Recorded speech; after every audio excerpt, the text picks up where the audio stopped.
오늘 은혜 받고 성취될 하나님의 말씀은 민수기 6장 22절에서 27절 말씀입니다. 민수기 6장 22절에서 27절 말씀. 여호와께서 모세에게 말씀하여 이르시되 아론과 그의 아들들에게 말하여 이르기를 너희는 이스라엘 자손을 위하여 이렇게 축복하여 이르되 여호와는 내게 복을 주시고 너를 지키시기를 원하며 여호와는 그의 얼굴을 내게 비추사 은혜 베푸시기를 원하며 여호와는 그 얼굴을 내게로 향하여 드사 평강 주시기를 원하노라 할지니라 하라. 그들이 이같이 내 이름으로 이스라엘 자손에게 축복할지니 내가 그들에게 복을 주리라. 아멘. 하나님께서 주시는 복이라는 제목으로 말씀을 전가하기로 합니다. 우리 지난 주간에 하나님께 드려진 나실인이라는 제목으로 말씀을 받았습니다. 자원하여 네 지파를 제외한 나머지 지파도 하나님 앞에 자원해서 특별한 서원으로 하나님께 드려질 수 있다라는 사실입니다. 세상의 풍요를 멀리해라. 중요한 것은 네 지파는 안 된다는 것이 아니라 네 지파만 하나님을 섬기는 그런 지파로 구별된 것이 부럽고 나도 하나님께 쓰임받기를 원하는 이스라엘 백성들 누구에게나 다 가능하다는 것입니다. 세상의 풍요를 멀리하기 위해서 포도주나 독주를 마시지 말라. 대제사장에게 요구되는 그 요구를 했습니다. 그리고 머리에 삭도를 내지 말라. 하나님 주권의 머리를 인정하라. 그리고 시체를 가까이 하지 말라고 했습니다. 정말 죄의 결과인 죽음을 상징하는 이 시체를 가까이 하지 말고 그것도 부모나 형제들까지도 가까이 하지 마라. 대제사장에게 요구하는 거룩이라고 했습니다. 그러면서 나실인의 이 서원의 기한이 마치는 날 하나님 앞에 번제, 화목제, 소제, 속건제를 하나님께 드리고 그리고 난 이후에 힘이 미치는 대로 감사를 표현하라. 그렇게 말씀했습니다. 자, 오늘 이 나실인에 대한 중요한 메시지가 끝나고 난 이후에 바로 하나님께서 주시는 복에 대한 내용이 나옵니다. 이 본문은 구약의 축도다라는 의미가 있습니다. 제사장에게 이스라엘을 축복하라고 명하셨습니다. 제사장은 하나님의 축복의 통로지 복을 주시는 분은 여호와 하나님임을 잊지 말아야 되겠습니다. 자, 그러면 첫 번째로 지켜주시는 여호와입니다. 24절에 보니까 여호와는 내게 복을 주시고 너를 지키시기를 원하며 자 여호와의 복 여호와는 내게 복을 주신다. 어떤 복입니까? 하나님이 친히 찾아오셔서 함께 하시는 창세기 39장에 요셉에게 여호와께서 요셉과 함께 하심으로 범사에 형통한 자가 됐다. 그러면서 지키시기를 원한다. 위험한 강야 하나님은 지켜주시기를 원하신다라고 말씀하고 있습니다. 완전한 보호다. 시편 121편 1절에서 8절에 보니까 내가 산을 향하여 눈을 들리니 나의 도움이 어디서 올꼬 나의 도움은 천지를 지으신 여호와께서다. 우리의 도움이 되시는 여호와 그 여호와 하나님이 우리의 오른쪽에서 그늘이 되어주신다. 낮의 해와 밤의 달이 너를 상하게 하지 못하고 해치지 못하며 모든 환난을 면하게 하신다 했습니다. 그러면서 지금부터 영원까지 출입을 지키시는 하나님. 이사야 41장 10절에 두려워하지 말라 내가 너와 함께함이니라. 놀라지 말라 나는 내 하나님이 됨이니라. 내가 너를 굳세게 하리라. 참으로 너를 도와주리라. 참으로 나의 의로운 오른손으로 너를 붙들리라 했습니다. 두 번째는 은혜 베푸시는 여호와입니다. 25절에 여호와는 그의 얼굴을 내게 비추사 은혜 베푸시기를 원하며 여호와의 얼굴을 내게 비추사 어떤 빛입니까?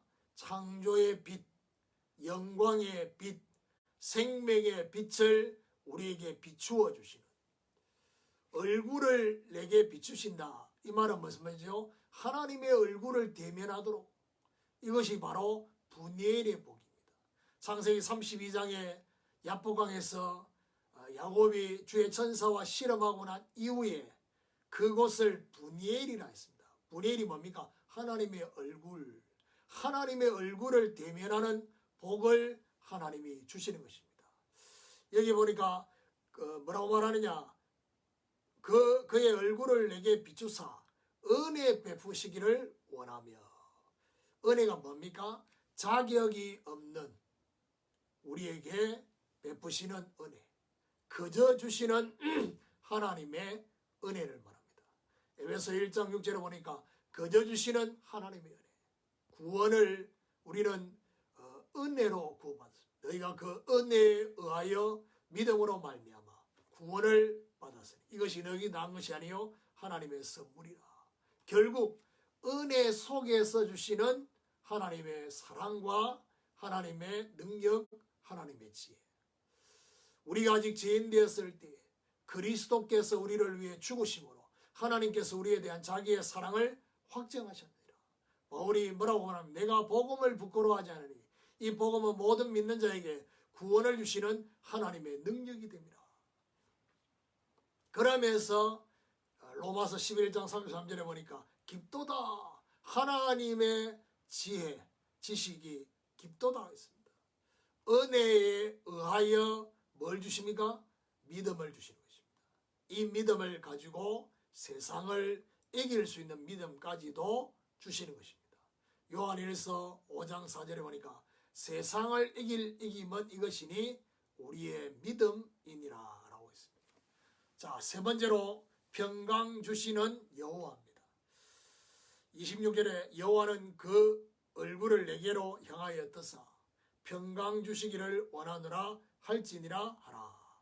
여호와의 얼굴을 우리에게 향하신다. 지속적인 관심과 사랑을 베푸시는, 어떤 위협과 도전도 극복할 수 있는 참된 기쁨과 평안을 누릴 수 있도록. 로마서 8장에 보니까 그리스도의 사랑의 줄을 끊을 수 없고 그 어떤 것도 끊을 수 없다. 그 사랑의 힘으로 넉넉히 이길 것이다 했습니다. 어떤 평강입니까? 염려에서 감사함으로 바뀌는 평강입니다. 아무것도 염려하지 말고 다만 모든 일에 기도와 간구로 너희 구할 것을 감사함으로 하나님께 하리라. 그래야면 모든 지각에 뛰어난 하나님의 평강이 그리스도 예수 안에서 너희 마음과 생각을 지키시리라. 하나님의 평강이, 그리고 평화의 실체이신 그리스도를 우리에게 주시는, 누가복음 2장 14절에 지극히 높은 곳에서는 하나님께 영광이요 땅에서는 기뻐하심을 입은 사람들 중에 평화로다. 요한복음 16장 33절에 너희가 세상에서 환난을 당하나 담대하라 내가 세상을 이겼다. 환난에서 승리할 수 있는 평안함, 그리고 마음을 주장하는 그리스도의 평강입니다. 골로새 3장 15절에 17절에 보니까 그리스도의 평강이 너희 마음을 주장해라. 그리스도의 말씀이 너희 속에 말에나 일에나 다 주 예수의 이름을 할 수 있는 감사가 넘치게 되는 결과가 오는 것입니다. 결론입니다. 하나님께서 주시는 복이라는 이 말씀을 적용해 보면 27절에 그들이 이같이 내 이름으로 이스라엘 자손에게 축복할지니 내가 그들에게 복을 주리라. 내 이름으로 축복할지니, 유일한 복의 주체자가 여호와 하나님이시다. 하나님의 특별한 보호, 하나님이 저와 여러분을 지명하여 부르셔서 너는 내 것이다, 너는 나의 증인이다, 너는 나의 종이다 라고 하는 하나님의 소유요 하나님의 증인이요 하나님의 종이다. 하나님의 특별한 은혜, 은혜 위에 은혜, 저와 여러분에게 구원받는 은혜에서 끝나지 않고 정인되게 하시는 은혜. 하나님의 특별한 평강입니다. 사방으로 오기 삼을 당하고 답답한 일을 당하고 거꾸러뜨림을 당하기도 결국 우리 몸에 예수의 생명이 나타나도록 하는 평강을 주시는 것입니다. 결국 오늘 이 말씀은 제사장에게 축복하라고 했습니다. 제사장의 사명 감당, 중보하는 성도와 불신자와 후대를 뭐하라고요? 축복해라. 이 여호와의 모든 복이 그리스도 안에서 임하게 된다는 사실을 기억하셔야 됩니다. 이런 축복이 저와 여러분 있게 되기를 예수 그리스도 이름으로 축원합니다.